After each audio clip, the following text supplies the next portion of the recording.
నువ్వు లైఫ్లో ఎదగాలంటే ఫస్ట్ ఆఫ్ ఆల్ నువ్వు వేరే వాడితో కంపేర్ చేసుకోవడం ఆపేసేయాలి. రామ్ బాయ్ అందరికి. ప్రతి ఒక్కడు కష్టపడతాడు ఎందుకు సక్సెస్ కానికే, బట్ అట్లనే కష్టపడుకుంటూ డిమోటివేటెడ్ అయిపోతుంటాడు బికాస్ ఆఫ్ వేరే వాడితో కంపేర్ చేసుకుంటాడు కాబట్టి.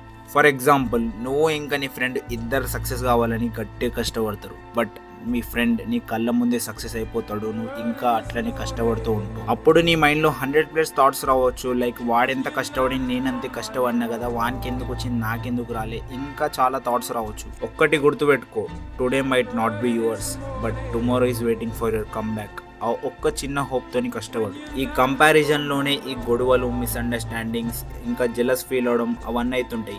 బట్ ఒక్కసారి వేరే వాడితో కంపేర్ చేసుకునే ముందు ఫస్ట్ ఆఫ్ ఆల్ నిన్ను నువ్వు కంపేర్ చేసుకో. పాస్ట్లో ఎట్లుండేవాడివి, ఇప్పుడు ఇంత బెటర్గా ట్రాన్స్ఫార్మ్ అయినావు, అదొక అచీవ్మెంట్ లాగా ఫీల్గా, ఇంకా ఫ్యూచర్లో దానికంటే బెటర్గా ట్రాన్స్ఫార్మ్ కావచ్చు అనే నమ్మకంని బిల్డ్ చేసుకో. అంతే తప్ప ఎవడో సక్సెస్ అయిపోయాడని చెప్పి నువ్వు డిమోటివేట్ అయిపోయి నీ జర్నీని అయితే అస్సలు ఆపొద్దు. జస్ట్ కష్టపడుతుంది, ఆటోమేటిక్ సక్సెస్ అదే వస్తుంది.